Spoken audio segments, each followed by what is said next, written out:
જય સ્વામિનારાયણ વિદ્યાર્થી મિત્રો, આપણે આગળના વિડીયો લેક્ચરથી બીજું ચેપ્ટર ત્રિકોણમિતીય પ્રતિવિધેય શરૂ કર્યું છે ને એમાં આપણે સાઇન વિધેયની ચર્ચા શરૂ કરી છે. હવે આપણે આગળના વિડીયો લેક્ચરમાં સાઇન વિધેયનો આખો આલેખ દોર્યો હતો. હવે અત્યારે હું અહીં આગળ જે સાઇન વિધેયનો આલેખ દોર્યો છે માત્ર આટલો જ દોર્યો છે. આપણે ચર્ચા થઈ ગઈ છે કે હવે આપણે મર્યાદિત પ્રદેશ કરી દીધો. કેવો કરી દીધો? મર્યાદિત પ્રદેશ. કારણ કે આપણે સાઇન વિધેયનું પ્રતિવિધેય શોધવું છે, તો પ્રતિવિધેય માટે પહેલી શરત કે વિધેય એક એક અને વ્યાપ્ત હોવું જોઈએ. તો એક એક અને વ્યાપ્ત કરવા માટે આપણે એનો પ્રદેશ અને સહપ્રદેશ કેવો કરી દીધો? મર્યાદિત. એટલે મર્યાદિત એટલે આપણે x અક્ષ ઉપર જ્યારે પણ લઈએ ત્યારે પ્રદેશ કહેવાય અને y અક્ષ ઉપર જે પણ કિંમત મળે એ આપણો સહપ્રદેશ કહેવાય, એટલે વિસ્તાર કહેવાય. બરાબર? જોજો અહીંયા આગળ. એટલે આપણે જે ચર્ચા થઈ છે એ પ્રમાણે આપણે સાઇન વિધેયનો પ્રદેશ મર્યાદિત કર્યો એટલે -π/2 થી π/2. મેં આગળ આલેખ દોર્યો નથી, માત્ર આટલો જ પ્રદેશ મેં દર્શાવેલો છે. જુઓ અત્યારે. બરાબર? આપણે ગઈકાલ આ પ્રમાણે આગળ આલેખ વધતો હતો અને આ પ્રમાણે આ બાજુ જતો હતો. પણ મેં આપણો પ્રદેશ કયો થઈ ગયો? -π/2 થી π/2. એટલે આપણો પ્રદેશ મર્યાદિત થઈ ગયો. ક્લિયર અહીં સુધી? આ π/2 છે, આ 0 1 આપણી મહત્તમ, 0 -1 ન્યૂનતમ છે. એટલે આ બંને બિંદુ ક્રોસ થાય ત્યાં શું કહેવાય? π/2 અને આ 1. આનો x યામ ને આનો y યામ. એ પ્રમાણે અહીં આગળ જે બિંદુ મળે એ કયો થયો? -π/2 અને -1. બોલો ક્લિયર? ઓકે. હવે આપણે જે ચર્ચા થઈ છે એ પ્રમાણે સાઇન ઇનવર્સ, આપણે ઇનવર્સ ફંક્શનનો પહેલો નિયમ સહપ્રદેશ હોય પ્રદેશ થઈ જાય, પ્રદેશ હોય સહપ્રદેશ થઈ જાય. એટલે મેં અહીં આગળ લખી રાખ્યું છે સાઇન ઇનવર્સ સંવૃત અંતરાલ -1 થી 1 એ તમારો પ્રદેશ થઈ ગયો, ના તમારો શું થઈ ગયો? સહપ્રદેશ. હવે આપણે આ જે આલેખ જે છે એ આલેખને આપણે પરિભ્રમણ કરાવવાનો છે. શું કરાવવાનો છે? પરિભ્રમણ. જો હવે આ જે x અક્ષ ઉપર જે પણ કિંમતો છે એ કિંમતો હવે આપણે લેવાની છે y અક્ષ ઉપર. આ રહી જો છે કે નહીં? y અક્ષ ઉપર. એટલે તમારી પાસે આ 0 π/2 π એ ક્યાં આવી ગયા? y અક્ષ ઉપર. આ જે ઋણ કિંમતો છે y અક્ષ ઉપર ક્યાં આવી ગઈ? નીચે. ધ્યાનથી સમજજો. ઇનવર્સ નો આલેખ આપણે આગળના વિડિયો લેક્ચરમાં નહોતો દોર્યો, હવે દોરીએ છે. આપણે અહીં સુધી પછી સમજાવેલું છે. એટલે તમારી પાસે જે અક્ષ, આ અક્ષ એમની એમ રહેવા દેવાની, અક્ષને આપણે બદલવાની નથી. આપણે 11મા રેખા ચેપ્ટરની અંદર શીખી ગયા છે. બરોબર છે? આવું અક્ષોનું સ્થાનાંતર વાળું. બરાબર? એટલે અત્યારે x અક્ષ જે છે એના ઉપરના જે બિંદુઓ છે એ બિંદુ આપણી પાસે ક્યાં આવતા રહેશે? y અક્ષ ઉપર. એટલે 0 π/2 π એ y અક્ષ પર ઉપર અને આ આયા નીચે. પડી સમજણ? ઓકે. હવે તમારી પાસે x y અક્ષ ઉપર અહીંયા શું હતું? 0 1 અને આ 0 -1. તો એ ક્યાં આવી ગયું? x અક્ષ ઉપર આવી. 0 આ 1 0 થઈ ગયું, આ શું થઈ ગયું? હવે -1 0. એટલે આ બિંદુ જ્યારે આપણે બોલતા હતા અહીંયા આગળ ત્યારે શું બોલતા? માત્ર π/2 કહેતા હતા ને આપણે અહીંયા. પણ એક્ચ્યુઅલી શું બોલાય? x અક્ષ ઉપર y યામ 0 હોય એટલે આને π/2 0 પણ કહેવાય, આને π0 પણ કહેવાય, π,0.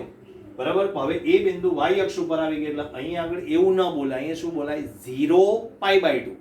x યામ 0 થયો, y યામ શું થયો? π/2. એટલે આ 0 π/2 આ 0 π. પણ આપણે આપણી સરળતા ખાતર આપણે આવી રીતે લખીએ છીએ. ક્લિયર? એટલે આ તમારી પાસે જે સમક્ષિતિજ હતી એ હવે જો શિરોલંબ થઈ ગઈ. આવી ગયું? આ સમક્ષિતિજ હતી એ હવે શું થઈ ગઈ? તમારી શિરોલંબ થઈ ગઈ. એટલે આ જે બિંદુ તમારી પાસે હતો હવે એ બિંદુ તમારી પાસે અહીંયા આગળ આવી ગયું. આ રહ્યું જો, આ x યામ અને આ તમારો y યામ. એટલે શું થઈ ગયું? બિંદુ 1 અને π/2. પછી એ પ્રમાણે અહીંયા આગળ આ બિંદુ x યામ -1 અને આ રહ્યો તમારો y યામ -π/2. આખો આલેખ દોરવાની કોઈ જરૂર નથી, કારણ કે આપણે એટલો પ્રદેશ અને એટલો સહપ્રદેશ આપણે એને જ પરિભ્રમણ કરાવ્યા છે. એટલે હવે મગજમાં સેટ કરો કે મેં આલેખ અહીં 0 થી π/2 વધતું ચરણ આવ્યું, વધતું વિધેય થયું, આવ્યું આ પ્રમાણે, અને આમ આવ્યું કે નહીં? તો બસ એ જ પ્રમાણે જવા દો ને. તમારી પાસે આ રહ્યું, આ 0 π/2 આ રહ્યા. જો અહીંયા 0 π/2 આ રહ્યા. એટલે 0 થી π/2 સુધી ગયું કે નહીં? વધ્યું. તો આ રહ્યું ને 0 થી π/2 આ રહ્યું. એટલે આમ જાય ને આલેખ. આ π/2 થી અહીંયા આગળ આલેખ દોરી શકાય. તમારે દોરવું હોય તો અહીંયા આગળ આ રહ્યો લો. પણ અહીં આપણે દોરવાનો નથી. બરાબર? આપણે જેમ અહીંયા આગળ જવા દઈએ છીએ અહીંયા આગળ આ રહ્યો. કારણ કે આપણે પ્રદેશ કેવો કરી નાખ્યો છે? મર્યાદિત. બરાબર? એટલે આપણે જો આમ આગળ દોરીએ તો પછી વિધેય એક એક અને વ્યાપ ના થાય. ખ્યાલ આવી ગયો? પડી ગઈ સમજણ? એટલે આપણી પાસે અત્યારે આ મેં દોર્યો આ રહ્યો. બરાબર. પછી આ રહ્યો પ્રદેશ જોવા છે 0 થી -π/2 તરફ ગયો કે નહીં? 0 થી -π/2 આમ આગળ વધે, આમ આ રહ્યું, આમ આગળ વધ્યો કે નહીં?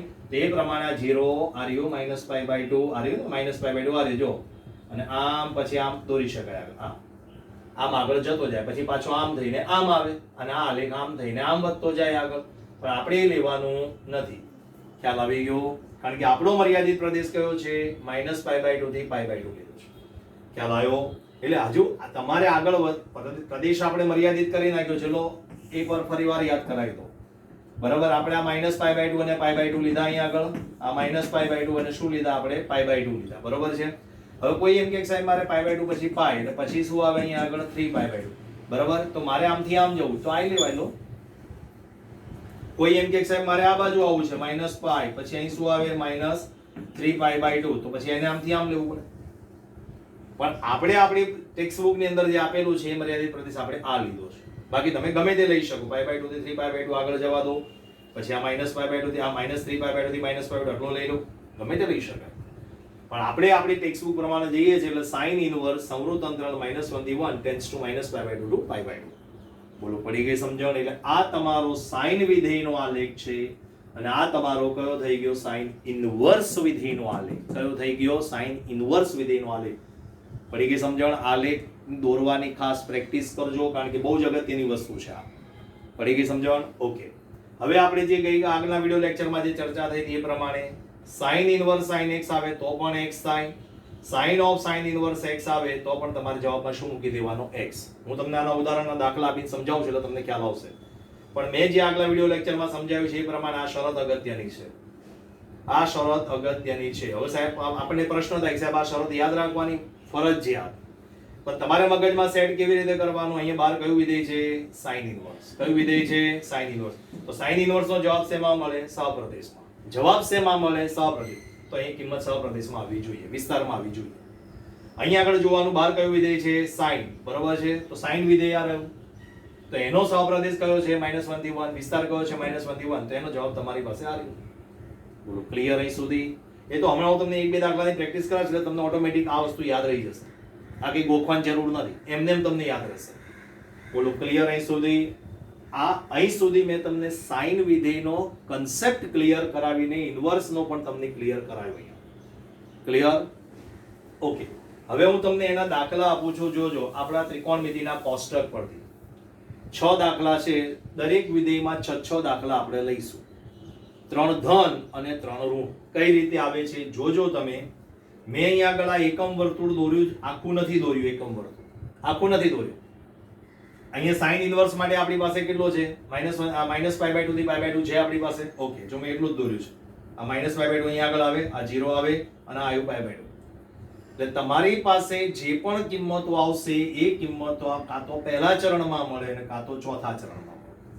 sin ઇનવર્સ નો જે પણ જવાબ આવે કાં તો પહેલામાં કાં તો ચોથામાં. પહેલામાં આવે તો પોઝિટિવ આવે, ચોથામાં આવે તો નેગેટિવ આવે, કારણ કે ચોથા ચરણમાં sin વિધેય નેગેટિવ છે. ઓલ એસ ટી સી પ્રમાણે. બરોબર છે? ઓકે, જોજો હું દાખલો સમજાવું છું, ધ્યાનથી સમજજો. ચલો, પહેલો હું તમને રકમ આપું છું sin ઇનવર્સ 1/2. આ આપણી રકમ છે. લો, આ 1 માર્કનો એમસીક્યુ પરીક્ષામાં પૂછાય. sin ઇનવર્સ 1/2 આની કિંમત શોધવી છે મારે. આની કિંમત કેવી રીતે મળે તો જોઈએ. ચલો, આ sin ઇનવર્સ m ના m. ઓકે, હવે મારી પાસે sin નું બાર કયું વિધેય છે? sin વિધેય છે. તો તમારે sin ના ટેબલમાં 1/2 શોધવાના. sin ના ટેબલમાં 1/2. તો sin ના ટેબલમાં 1/2 ક્યારે આવે? 30 માં. 30 એટલે કેટલા થાય? π/6. એટલે sin ઇનવર્સ થયા. આ sin ઇનવર્સ m ના m 1/2 ની જગ્યાએ મેં શું લખ્યું? sin π/6. શું લખ્યું? sin π/6. ક્લિયર? ઓકે, હવે આ રહ્યું જુઓ. sin inverse sin x. શું આવે જવાબ? x. આ તમારો x છે. આ રહ્યું π/6 એટલે x. એટલે જવાબ શું આવી ગયો તમારો? π/6. હવે આટલી તો બુદ્ધિ દોડે ને કે સાહેબ π/6 આવે એટલે આ જ આવે પેલું. આ થોડું લખાય અહીંયા આગળ, આની અંદર થોડું π/6 આવવાનું છે. એટલે π/6 belongs to શું થઈ ગયું? -π/2 થી π/2.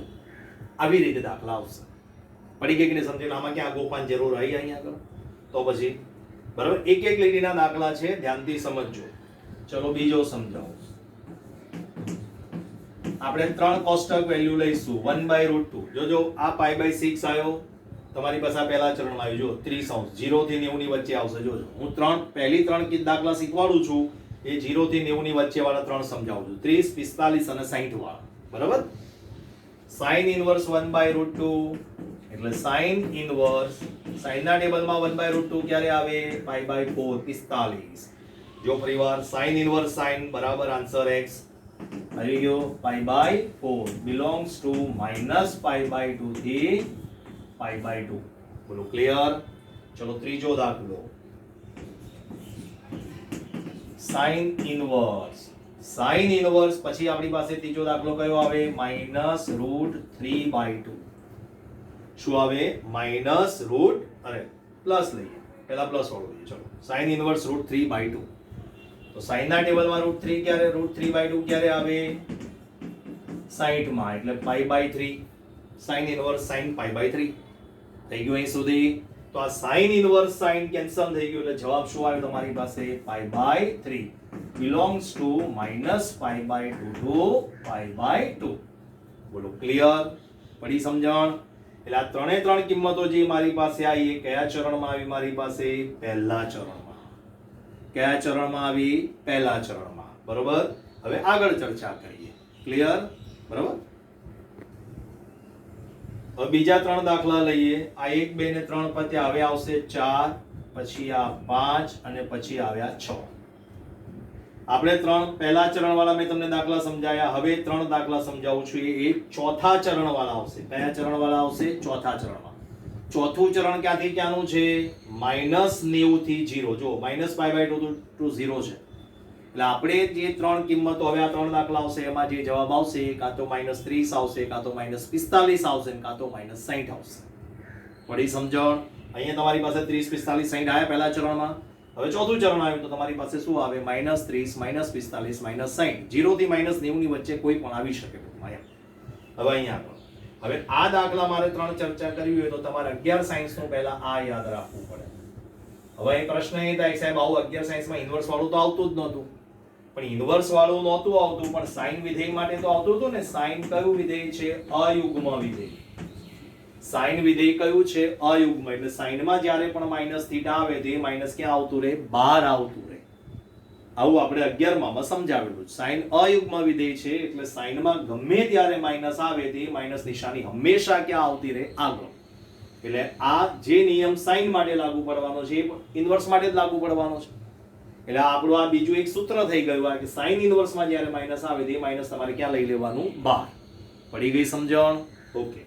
તો હવે એ જ દાખલો અહીં એપ્લાય કરો. ચલો sin ઇનવર્સ -x આ રહ્યા. જો એટલે સૌથી પહેલા તમારી પાસે શું થઈ ગયું? -sin inverse 1/2. આમાં શું થઈ ગયું? -sin inverse 1/√2. અને આમાં શું થઈ ગયું? -sin inverse √3/2. બોલો ક્લિયર?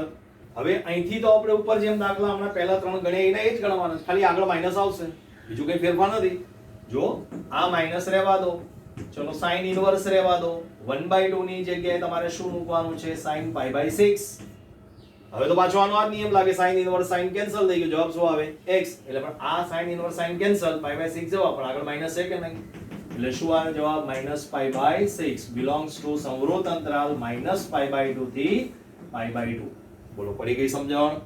ફરીવાર ચલો માઈનસ સાઇન એમના એમ રહેવા દો. એટલે આ sin ઇનવર્સ તમારી પાસે આવ્યું અને આ આવ્યું sin π/4. તો sin ઇનવર્સ sin π/4 કેન્સલ થઈ ગયા એટલે શું આવ્યો જવાબ તમારી પાસે? -π/4. માઈનસ નિશાની એમ નિયમ છે, belongs to -π/2 to π/2. બોલો ક્લિયર? તો એ પ્રમાણે તમારી પાસે અહીંયા શું જવાબ આવશે?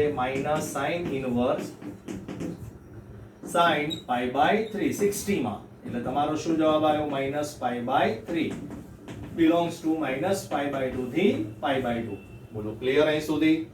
તો આ પ્રમાણે આપણે 6 વિધેયના આલેખ સમજવાના છે અને દરેકે દરેકના તમારી પાસે પ્રદેશ સહપ્રદેશ વિધેયના અને તેના પ્રતિવિધેયના અને દરેકના આપણે 6 દાખલા આવશે. આવી રીતે આપણે અત્યારે સાઇન વિધેયની ચર્ચા કરી તો પહેલું ને ચોથું ચરણ, કારણ કે આપણો સાઇન વિધેય માટે પ્રદેશ આ રહ્યો, જો છે કે નહીં? એટલા માટે આપણે અહીંયા આકૃતિ દોરી, એમાં પહેલું ચોથું ચરણ જ દોરેલું. જો અને તમારા જવાબ કાં તો પહેલામાં આવે ને કાં તો કયા ચરણમાં આવે? ચોથા ચરણમાં. પડી ગઈ સમજણ? ખ્યાલ આવી ગયો? બરોબર છે. હવે આપણે કોસ વિધેયના આલેખની ચર્ચા કરીશું. કોસ વિધેય સાઇન વિધેયની જેમ જ છે. કોસ વિધેય r થી r એટલે એ પણ એક એક ન થાય એટલે અનેક એક, વ્યાપ્ત ન થાય એટલે એને કયું કહેવાય? અવ્યાપ્ત. કારણ કે એનો પણ વિસ્તાર -1 થી 1 છે અને અહીંયા સહપ્રદેશ r છે એટલે વિસ્તાર ને સહપ્રદેશ સરખા નથી એટલા માટે અવ્યાપ્ત છે. આ આપણે ધોરણ 11 સાયન્સમાં જે શીખ્યા ને કોસનો આલેખ એ આ રહ્યો. 11મા ધોરણની અંદર આલેખ ક્યાંય ઉપયોગી નહોતા આવતા, પણ એ આપણે દોરાવ્યા એનું કારણ એક જ છે કે આપણને ખબર હતી કે આ વસ્તુ 12મામાં આવવાની છે. એટલે તમને 11માનો આલેખ તમારી પાસે પુસ્તક હોય તો જોઈ લેવાનું. આ આપણો 11મા ધોરણની ટેક્સ્ટ બુકમાં આપેલો આલેખ છે આપણો. સાઇન વિધેયનો આલેખ અહીંથી શરૂ થતો તો ધ્યાનથી સમજજો. મેં એકમ વર્તુળ અહીંયા દોરેલું જો આ રહ્યું. ફરી એકવાર યાદ કરાવી દઉં. આ 1 0 છે, આ 0 માઇનસ, આ 0 1 છે, પછી આ -1 0 છે, આ શું છે? 0 -1. આપણે સાઇન વિધેયની અંદર શરૂઆત અહીંથી થતી હતી કારણ કે સાઇન 0 એટલે 0 થાય. આ 0 અંશનો ખૂણો છે. ક્લિયર? પણ કોસની અંદર જો પહેલી વેલ્યુ 1 છે એટલે તમારો ગ્રાફ અહીંથી સ્ટાર્ટ થશે. જો આ આપણી મહત્તમ 1 ને ન્યૂનતમ -1 છે, વિસ્તાર -1 થી 1 છે આપણો. એટલે આ અત્યારે હું આ આલેખની ચર્ચા કરું છું કે તમારી પાસે જે પણ આલેખ આવે કઈ રીતે આવે છે, r થી r નો આલેખ કઈ રીતે બને છે. એટલે આલેખ અહીંથી શરૂ થયું. આ આપણું પહેલું ચરણ મેં કોસ વિધેય માટે વધતા ઘટતા વિધેયની નિશાની કરેલી છે અહીંયા. કોસની કિંમત 1 થી 0 થઈ ઘટી. જો પહેલા ચરણમાં આ રહ્યું 1 થી 0 થયું, ઘટ્યું. જો છે cos π/2 એટલે 0 થાય. આ આખી અક્ષિસ ઉપર, x અક્ષિસ ઉપર બધી જગ્યાએ cos 0 થશે. જો cos π/2 0, cos 3π/2 0 આ રહ્યા. ઊંધા આવો તો આ રહ્યું cos -π/2, ઊંધી સાયકલ ફરો એટલે અહીંયા જ આવવાનું છે. cos -3π/2 અહીં ઉપર આવી જશે. ક્લિયર? એટલે આ જ્યાં આગળ આ આલેખ x અક્ષને છેદે છે ત્યાં આગળ cos ની કિંમત શું થાય? 0. દરેક આલેખમાં એવું જ હોય. સાઇન નો આલેખ દોર્યો તો એ પાઈ માં છેદતો હતો, 2π માં છેદતો હતો, આ બાજુ -π ને આ બાજુ -2π આવ્યો તો ત્યાં આગળ એની કિંમત sin π0, sin 2π0 એ પ્રમાણે હોય. ઓકે, હજુ અહીં બીજું ચરણ આવ્યું. જો આ રહ્યું π/2 થી π, એમાંય ઘટ્યું. આ રહ્યું જો π/2 થી π આ રહ્યું છે અહીં આગળ આ π સુધી, અહીં સુધી. એટલે ઘટ્યું. જો આ પહેલા ચરણમાં ઘટ્યું, બીજા ચરણમાં ઘટ્યું. હવે ત્રીજું ચરણ π થી 3π/2, -1 થી 0 થઈ. cos ની કિંમત જોવાની છે. -1 થી 0, -1 થી 0 જો વધી છે. ચોથું ચરણ 0 થી 1 થઈ, વધી એટલે પાછું 0 થી 1 આવી. જો આ ક્લિયર? એટલે cos 2π ની વેલ્યુ 1 થાય, cos π ની વેલ્યુ -1 થાય, cos π/2 ની વેલ્યુ 0 અને cos 3π/2 ની વેલ્યુ પણ 0. ઊંધી સાયકલ ફરો. cos 0 ની વેલ્યુ 1 છે, cos -π/2 0, આ cos -π આવે એટલે અહીંયા આગળ આવ્યો ગ્રાફ એટલે -1 આવે. આ બિંદુ તમારે લખવું હોય તો શું લખાય? -π અને -1. પછી cos -3π/2 ની વેલ્યુ 0 થઈ જાય. એટલે આ આપણો કોનો ગ્રાફ છે? cos વિધેયનો r થી r નો ગ્રાફ છે. તમે એકમ વર્તુળ ઉપર આ પ્રમાણે પરિભ્રમણ કરતા રહો. આ એન્ટી ક્લોકવાઇઝ છે, વિષમઘડી દિશા, તો તમને આલેખ આ બાજુ મળશે. અને જો સમઘડી દિશામાં ઊંધી સાયકલ ફરશો ટૂંકમાં તો તમારી પાસે આલેખ આ બાજુ મળશે. હવે આપણે આનું ઇન્વર્સ ફંક્શન શોધવું છે. તો ઇન્વર્સ ફંક્શન માટે પહેલી શરત વિધેય એક એક અને વ્યાપ્ત હોવું જોઈએ. એટલે આપણી પાસે જે આ પ્રદેશ અને સહપ્રદેશ છે એને મર્યાદિત કરો તો પ્રદેશ આપણે કેટલો રાખ્યો છે? 0 થી π. આ રહ્યો જો અહીંથી અહીં સુધી 0 થી π. હવે અહીંયા પ્રશ્ન એ થાય કે સાહેબ તમે સાઈનમાં -π/2 થી π/2 લીધો અને અહીંયા કેમ આવું લો છો? અહીંયા આમથી આમ ના લેવાય. તો આપણે બને ત્યાં સુધી પ્રયત્ન એવો કરીએ છીએ કે આલેખ x અક્ષને ક્યાં આગળ છેદે છે.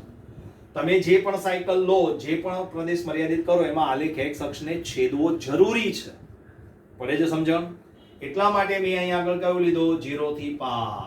આટલો આલેખ. એટલે મારો આટલો પ્રદેશ મર્યાદિત થઈ ગયો. જો એમાં મારી પાસે મેક્સિમમ વેલ્યુ 1 ને મિનિમમ વેલ્યુ કેટલી આવી ગઈ? -1. એટલે મારો પ્રદેશ મેં મર્યાદિત કરી નાખ્યો cos વિધેયનો અને વિસ્તાર તો મારો ફિક્સ જ છે માઈનસ, કારણ કે 1 ની ઉપર નથી જવાનું, -1 ની નીચે નથી જવાનું. એટલે તમારો વિસ્તાર તો -1 થી 1 ની વચ્ચે જ રહેવાનો છે.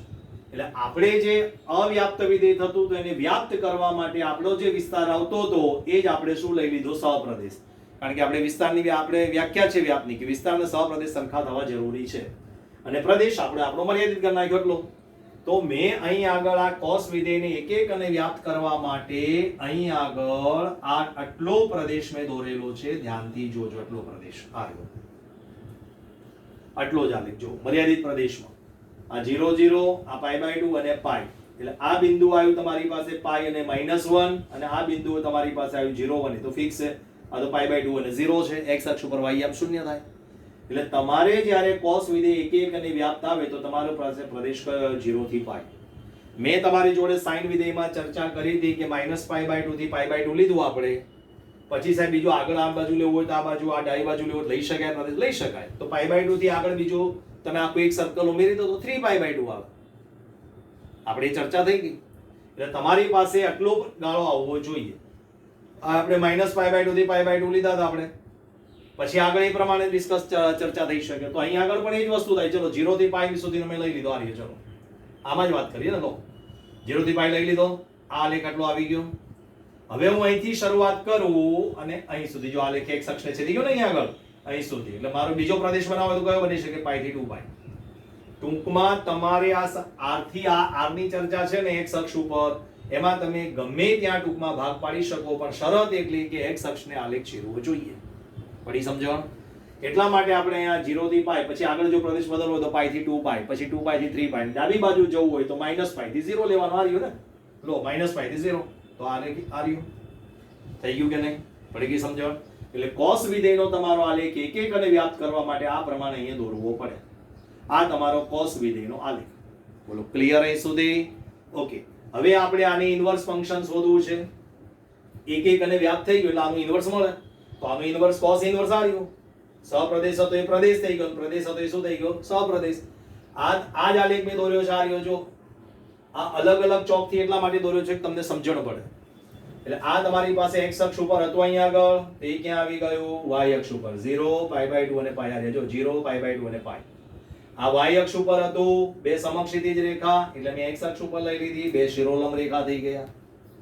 સમજણ પડે છે હું જે સમજાવું છું એ? આ રહ્યો તમારી પાસે આ 1 0 અને આ રહી -1 0. બરાબર? આ આપણું બિંદુ છે અહીં આગળ. લો -1 0 અને આ 1 0. ક્લિયર? હવે મને શું ટાર્ગેટ મારું શું છે? આલેખ શરૂ ક્યાંથી થાય છે? y અક્ષ પરથી આવી જો. કારણ કે આપણે અહીં આગળ પહેલી જ વેલ્યુ છે કે cos 0 અંશના ખૂણા આગળ cos ની વેલ્યુ કેટલી? cos 0 એટલે 1 ને sin 0 એટલે 0 થાય. તો cos 0 એટલે 1 આ રહ્યું જો, cos 0 એટલે 1. તો આલેખ 1 થી શરૂઆત થાય, અહીંથી થાય આલેખ. પહેલી કિંમત 1 છે તમારે. 1 થી 0 થઈ, 0 થી -1 થઈ, -1 થી 0 થઈ, 0 થી પાછી 1 થઈ. બરોબર છે? એટલે આપણે અહીંથી અહીં સુધી જવાનું છે, આટલું જ જવાનું છે આપણે. તો અહીં આગળ તમારી પાસે આલેખ અહીંથી શરૂ થયો. આ રહ્યો જો, પહેલા ચરણમાં ઘટ્યો, બીજામાં ઘટે છે કે નહીં? પહેલામાં ઘટ્યો અને બીજામાં ઘટ્યો. તો અહીંથી શરૂ કરો. આલેખ 1 ક્યાં છે? આ રહ્યો જો, છે કે નહીં? આ 1 આ રહ્યો ને, બરાબર? હવે 1 થી π/2 માં ઘટે છે તો આ રહ્યો ને, આ 1 થી π/2 જોડો. આ રહ્યો ને 1 થી π/2 આવી ગયું. પછી આગળ π/2 થી π આ રહ્યું ને, π/2 થી π આ રહ્યું જો, આ π આ રહ્યું આવ્યું અહીં સુધી. પડી સમજણ? π/2 થી π. આલેખની શરૂઆત અહીંયા y અક્ષ ઉપર 1 થી થતી હતી, તો અહીં x અક્ષ ઉપર 1 થી થશે. આપણે 1 થી π/2 સુધી લંબાવો અને π/2 થી π. એટલે આ બિંદુ તમારું આ -1 થયું, આ કયું થઈ ગયું, π. અહીંયા હતું તમારી પાસે આ π અને આ -1, તો અહીંયા શું થઈ ગયું, ઊંધું -1 અને π થઈ ગયું. પહેલો x આમ અને પછી y આમ. એટલે તમારો cos ઇનવર્સ નો આલેખ કયો થયો? સંવૃત અંતરાલ -1 થી 1 થી સંવૃત અંતરાલ 0 π. બોલો પડી ગઈ સમજણ? હવે જે ગઈકાલે ચર્ચા કરી હતી આગળના વિડિયો લેક્ચરમાં એ પ્રમાણે ફરી એકવાર સમજાવી દઉં તમને. ચલો આ તમારું cos વિધેય છે, આ x છે, તો આ શું થઈ ગયું, cos x.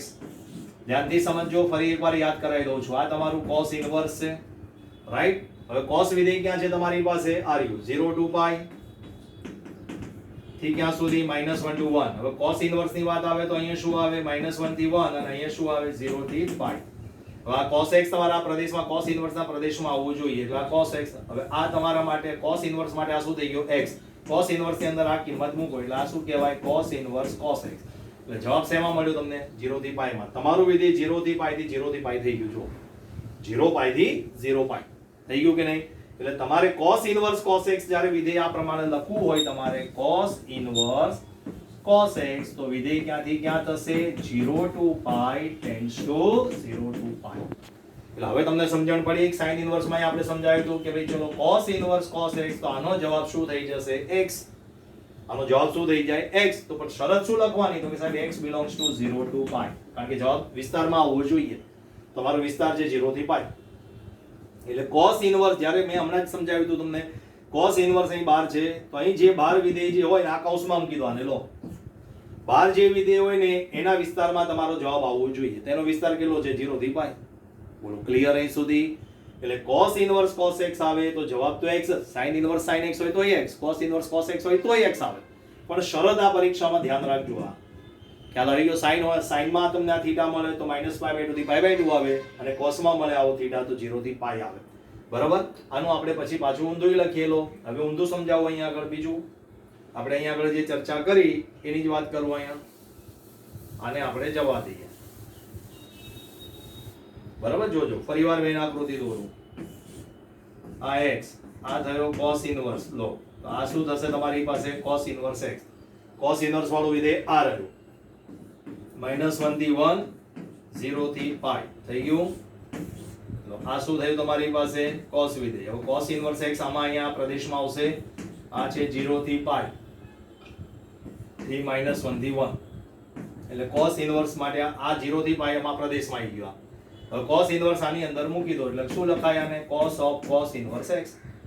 તો તમારી પાસે આ જે વિધેય આવ્યું cos of cos inverse x આવ્યું કે નહીં cos of cos inverse x તે ક્યાંથી ક્યાંનું થશે -1 થી 1 થી -1 to 1 સમવૃત્ત અંતરાલ -1 to 1 આવી ગયું કે નહીં. આ જવાબ આવી ગયો તમારી પાસે. તો હવે આના માટે વિધેય લખવું હોય તો cos of cos inverse x તો જવાબ શું આવવાનો x. પણ શરત શું લખવાની x belongs to -1 to 1. બોલો ક્લિયર. અહીં સુધી સમજણ પડી ગઈ. એટલે આ તમારા cos વિધેયનો આલેખ છે અને આ cos વિધેયના આ બે સૂત્રો મેં તમને આપ્યા. પહેલું સૂત્ર આપણે બોર્ડ ઉપર લખ્યું હતું તે અને આ રહ્યું તમારું બીજું મોસ્ટ આઈએમપી સૂત્ર. એટલે sin ઇનવર્સ sin x હોય કે sin of sin inverse x હોય જવાબ x જ આવે. પણ શરત શું છે એ આપણા માટે અગત્યની છે. ક્લિયર અહીં સુધી.